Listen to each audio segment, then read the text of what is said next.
अस्सलामुअलैकुम दोस्तों, welcome back to our channel find Urdu. Taken taken का मतलब है कोई चीज़ या शख्स जो पहले से किसी के पास हो या किसी के कंट्रोल में हो।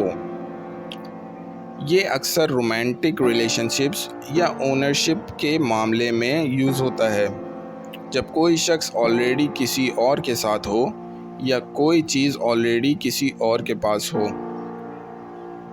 एग्ज़ाम्पल, उसने जब उससे दोस्ती करने की कोशिश की तो उसने कहा कि वो ऑलरेडी टेकन है।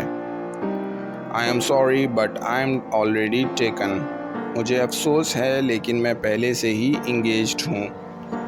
टेकन का मतलब है कोई चीज़ या शख्स जो पहले से ही किसी के पास हो या उसे क्लेम किया गया हो।